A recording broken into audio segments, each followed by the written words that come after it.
फिर से स्वागत है आप सभी लोगों का। बात कर रहे हैं अध्याय 5 की और ये क्लास है 12वीं कक्षाओं के लिए। 12वीं कक्षा के जितने विद्यार्थी हैं उनको ध्यान है कि पहला, दूसरा, तीसरा, चौथा अध्याय के बाद ये 5वां अध्याय है। 22 और 24वां अध्याय की लिंक मैंने आपको शेयर कर ही दी है, जो आपको पता होगा वो भी हमने कंप्लीट कर लिया है।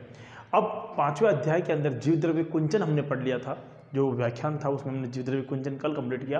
और आज की क्लास के अंदर हम बात करने वाले हैं विभिन्न प्रकार के दाब की, परासरण दाब की। इन सबको हमें एक क्रमबद्ध रूप से अध्ययन करना है। तो चलिए बिना किसी समय को गवाए सीधे से अध्ययन पर आते हैं। और सबसे पहला पॉइंट हमारे पास में जो आता है कि कोशिकाओं में विभिन्न प्रकार के दाब। क्या लिखेंगे अपन? दिखाई दे रहा है यहाँ पर, ठीक है। कोशिका में उत्पन्न विभिन्न प्रकार के दाब। भिन्न भिन्न प्रकार के दाब कौन कौन से हैं उनके विषय में हमको अध्ययन करना है आज की क्लास के अंदर। प्यारे विद्यार्थियों, मैं आपको ये कहना चाहूँगा कि एक आध दिन कभी कोई क्लास नहीं हो या कोई समस्या उत्पन्न हो जाए तो घबराए नहीं, आपको पूरा सिलेबस कंप्लीट होगा, है ना। देखिए कौन कौन से दाब के बारे में बात करेंगे। सबसे पहले हम ऑस्मोटिक प्रेशर जो आता है, यानी कि परासरणी या परासरण दाब, इसको नाम विशेष याद रखना है ओपी। ऑस्मोटिक प्रेशर के कारण इसको क्या कहेंगे? ओपी। अगर किसी भी कोशिका को, क्या कह रहा हूँ मैं यहाँ पर, किसी भी कोशिका को अर्धपारगम्य झिल्ली जो होती है उस पर अगर देखें, यानी कि मैं ये कहना चाह रहा हूँ कि ये कोशिका है, मेरे बात कहने की समझना। इस कोशिका को मैंने किसी ऐसे पात्र में रखा जहाँ पर जल भरा हुआ है। क्या भरा हुआ? जल भरा हुआ। कुछ देर समझने के लिए आपको इसी तरह से मेरे को बनाना पड़ेगा कि किसी कोशिका को हमने ऐसा रखा जहाँ पर जल भरा हुआ है, तो इधर से बाहर से जल भीतर जाने के लिए उस झिल्ली के ऊपर जो दबाव डालेगा शुद्ध जल के द्वारा, एक सतह से दूसरी सतह पर जाने के लिए जो झिल्ली पर दबाव बनेगा और झिल्ली उसे रोकने के लिए जो प्रयास करेगी, मेरी बात समझ में आ रही? झिल्ली उसे रोकने के लिए जो प्रयास करेगी उस दाब को हम क्या बोलेंगे? परासरण दाब बोलेंगे। मेरी बात को समझना। जैसे कि मान लो आपके पास में आलू है और आलू को बीच में आपने खड्डा किया, खड्डा करके उसमें आपने शर्करा भर दी। अब पानी जो अंदर आने के लिए जो बल लगाएगा, पानी अंदर आएगा तभी तो उसमें सांद्रता में कमी आएगी। इस चीज़ के लिए क्या होगा? पानी भीतर प्रवेश करेगा, तो पानी का किसी कोशिका के भीतर जाने के लिए उसकी झिल्ली में, कौन सी झिल्ली? अर्धपारगम्य झिल्ली। कौन सी झिल्ली?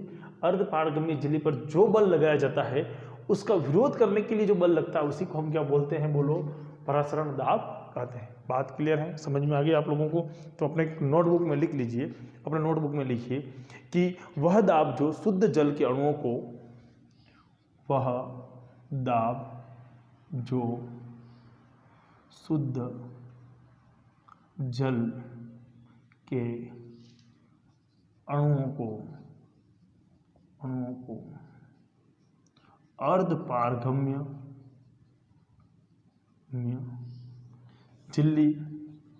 रोकता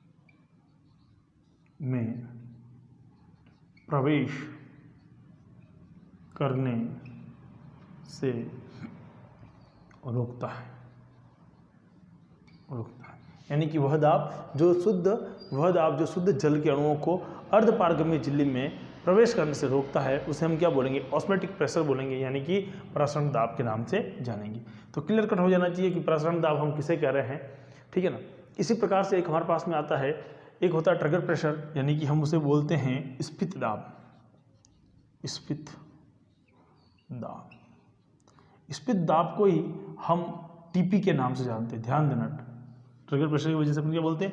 टीपी के नाम से जानते हैं। देखो इसमें क्या होगा, इसमें तो सीधी सी बात है कि कोशिका भीतर गई, कोशिका के भीतर पानी गया और उस पानी को जाने से रोकने के लिए, पानी के अणुओं को जाने से रोकने के लिए जो बल बना उसको हमने क्या बोला? परासरण दाब बोला।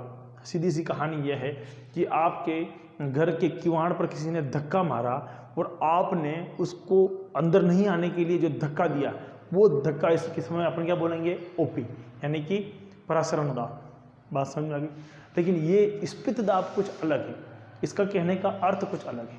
ये क्या कह रहा है कि जब किसी शुद्ध जल, कोई भी शुद्ध जल, उसमें कोई कोशिका रख दी जाए, क्या रख दी जाए? कोशिका रख दी जाए, उस समय देखो शुद्ध जल के यहाँ पर हम विलायक का उपयोग करेंगे। क्या शब्द यूज करेंगे? विलायक। अगर विलायक में या शुद्ध जल में किसी भी कोशिका को रख दिया जाए और उस कोशिका के झिल्ली, जैसे पानी भीतर प्रवेश करेगा तो आंतरिक जो कोशिका झिल्ली होती है उसका दबाव किस पर लगे? कोशिका भित्ति पर लगे। उसका दबाव किस पर लगे? कोशिका भित्ति पर लगे। इस दबाव को हम क्या बोलेंगे? टीपी बोलेंगे, यानी हम क्या बोलेंगे? स्फीत दाब बोलेंगे। क्योंकि ये वॉल के कारण उत्पन्न हो रहा है इसीलिए इसको अपन क्या बोलेंगे? WP, wall pressure. क्योंकि ये भित्ति के कारण उत्पन्न हो रहा है इसीलिए अपन इसे क्या बोल रहे हैं? WP, यानी कि भित्तीय दाब के नाम से भी जानेंगे। तो स्फीत दाब क्या हुआ? आप लोगों को समझ में आया होगा कि कोशिका जब शुद्ध जल के अंदर रख देते हैं तो उसकी झिल्ली के अंदर जल प्रवेश करता है। तो क्या लिखेंगे? कोशिका को विलायक ऑब्लिक शुद्ध जल में रखने पर जल भीतर प्रवेश करता है। क्या करता है? जल भीतर प्रवेश करता है, जिससे कोशिका झिल्ली द्वारा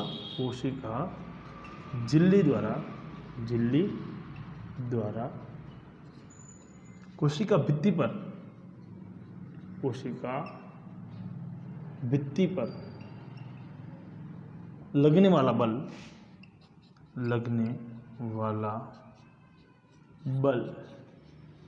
क्या कहलाता है? स्फीत दाब कहलाता है। स्फीत, फुलाने वाला दाब, स्फीत दाब कहलाता है। इसी कारण से क्या कहते हैं अपन? भित्तीय दाब भी कहते हैं। भित्तीय दाब क्यों कह रहे हैं अपन इसको? यहाँ वॉल प्रेशर भी अपन क्यों कह रहे हैं इसको? क्योंकि ये भित्ति पर दाब लग रहा है इसीलिए अपन क्या बोल रहे हैं? इसको भित्तीय दाब के नाम से जानते हैं। दो दाब पढ़े हैं अपन ने। परासरण दाब, वह दाब जो शुद्ध जल के अणुओं को एक अर्धपारगम्य झिल्ली के उधर जाने से रोकने के लिए जो आवश्यक बल लगता है उसे तो क्या कहते हैं अपन? परासरणीय दाब। अब देखिए ऐसी कंडीशन है, आपके घर के अंदर मान लो 2 जने रहने की जगह है, या कमरे के अंदर 5 जने या 2 जने रहने की जगह। अब उस 2 जने रहने की जगह में बाहर से कोई आपके पड़ोसी भीतर अंदर आ गया। अब क्या होगा? आपकी जो जगह है, जो आपने मान लो आपने किसी बच्चे के लिए टेंट हाउस बनाया छोटा सा, ये आपका कमरा है, उस कमरे के अंदर आपने एक बेड लगा हुआ है, ये बेड है। अब हो सकता है कि इस बेड पे इतने दिन कोई एक व्यक्ति सो रहा था, अचानक से आपसे कोई परिचित आ गए और इस पर 2 जने शेयर करने लगे, तो जगह कम पड़ेगी कि नहीं पड़ेगी? पड़ेगी।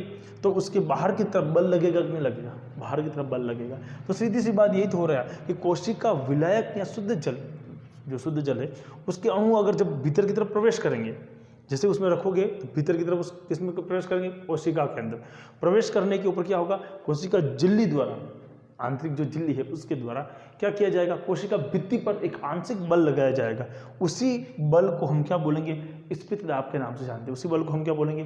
स्फीत दाब के नाम से जानते हैं, या उसे हम क्या बोलते हैं? भित्ति बल के नाम से जानते हैं। तो ये कुछ इंपॉर्टेंट पॉइंट थे, एक बार स्क्रीनशॉट ले लीजिए आप इसका।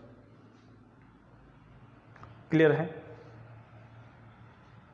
ये कुछ महत्वपूर्ण बिंदु थे। अब हमारे पास में आता है DPD, विसरण दाब न्यूनता। एक बल आता है, बहुत इंपॉर्टेंट है, ये तीसरा बल है, विसरण दाब न्यूनता। इसी को अपन चूषण दाब कहते हैं। देखिए 2 प्रकार की अपन ने बातें करी, विसरण दाब न्यूनता की बात करी, या हम चूषण दाब की बात करें। देखिए अब बात को समझना, मैं यूं कह रहा हूं, अगर शुद्ध जल में किसी कोशिका को रखें, उसकी तुलना में किसी विलायक की रखें, मतलब ये शुद्ध जल है, ये शुद्ध जल में कोई कोशिका रखी, क्लियर समझ में आया? उसकी तुलना में उस शुद्ध जल के अंदर क्या मिला दे हम? शुद्ध जल के अंदर क्या मिला दे हम? कोई विलायक मिला दे। ये विलायक तो अपने पास में था पानी, शुद्ध जल क्या है? विलायक। उसमें क्या मिला दे? विलेय मिला दे, विलेय। कोई दूसरा पदार्थ मिला दे, शक्कर मिला दे, नमक मिला दे, कुछ भी मिला दे, तो अब ये क्या बन गया? पूरा का पूरा क्या बन गया? विलियन। क्या बन गया? विलियन। मेरी बात को ध्यान से समझना है ना, ध्यान देना। शुद्ध जल था उसे अपन विलायक बोल रहे हैं। क्या बोल रहे हैं? विलायक। ठीक है। अब उस विलायक के अंदर अपन ने क्या मिला दिया? विलय मिला दिया। तो विलय मिलाने के कारण जो दाब लग रहा था उस दाब में क्या आई? कमी आई। पहले जितना दाब लग रहा था उतना दाब अब नहीं लग रहा है, उसके दाब में क्या आई? कमी आई। इस कमी को क्या कहेंगे? विसरण दाब न्यूनता कहेंगे। इस कमी को अपन क्या बोलेंगे? विसरण दाब न्यूनता कहेंगे।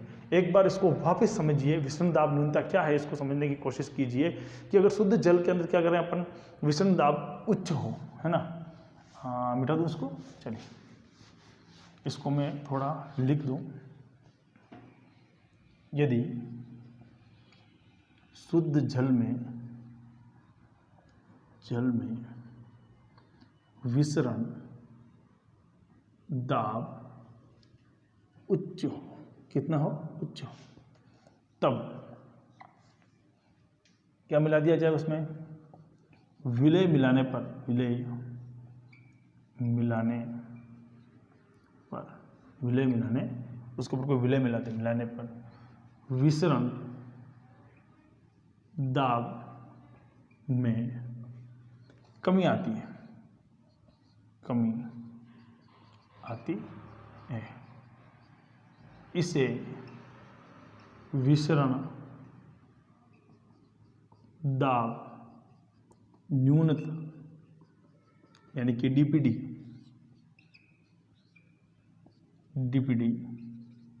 कहते हैं।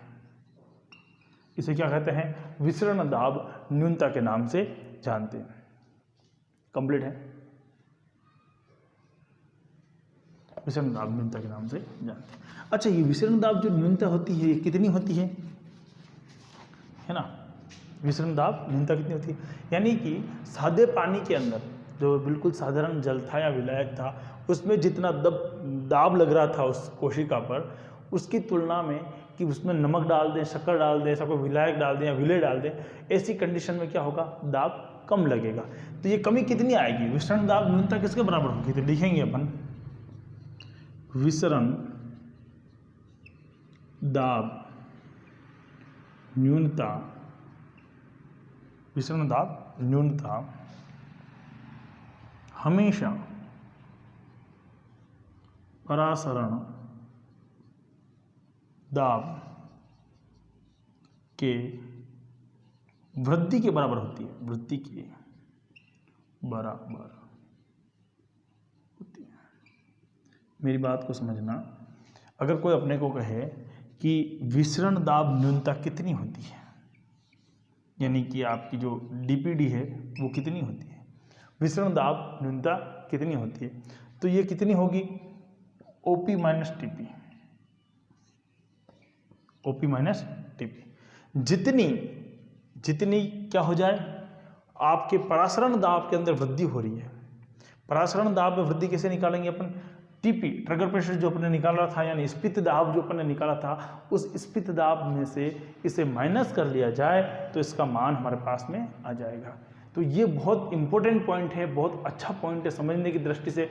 कई बार पूछ लिया जाता है कि डीपीडी क्या है, यानी कि विसरण दाब न्यूनता किसे कहते हैं। कई बार पूछ लेगा कि परासरण दाब में अगर वृद्धि कर दी जाए तो डीपीडी पर क्या प्रभाव पड़ेगा? डीपीडी कम हो जाएगी। कई बार पूछ लेगा कि यदि किसी जल की डीपीडी क्या है, यानी कि डीपीडी का मतलब क्या हो गया? विसरण दाब न्यूनता उच्च है, और अगर उसमें शर्करा मिला दी जाए तब क्या होगा? कम हो जाएगी। विसरण दाब न्यूनता या उसे एक अन्य नाम क्या कहते हैं? तो चूषण दाब कहते हैं। अच्छा, विलायक और विलय मिलने पर डीपीडी पर क्या प्रभाव पड़ता है? अरे विलायक और विलय मिलने पर डीपीडी में क्या होगी? विसरण दाब न्यूनता में कमी आएगी। तो ये एक महत्वपूर्ण बिंदु, एक बार स्क्रीनशॉट ले लीजिए इसको, ताकि आप बहुत अच्छे ढंग से इसको समझ पाएँ, आप लोगों के लिए अच्छी सिद्ध होगी। अगली जो क्लास होगी हम उसमें बात करेंगे कि ये जितने भी बात करी अपन ने, एक तो हमने बात करी डीपीडी की, एक बात करी अपन ने ओपी की, एक बात करी अपन ने टीपी की। इन तीनों के मध्य क्या संबंध है, अगली क्लास में हम बात करेंगे। डीपीडी, ओपी और टीपी के बीच में क्या संबंध है, इन संबंध को हम पढ़ेंगे। तब तक आप घर पे रहना है, सुरक्षित रहना है, बाहर नहीं जाना है, और अपने जितने मित्र हैं उनको ये शेयर करना है, ताकि देखिए जितना हमारा मनोबल बढ़ेगा उतनी क्लासों की संख्या ज़्यादा होगी, और जितनी क्लासों की संख्या ज़्यादा होगी, रीट वालों ने मनोबल बढ़ाया, रीट वालों ने कोशिश करी हमारे साथ में जुड़ करके, लगातार क्लासें आ रही होंगी।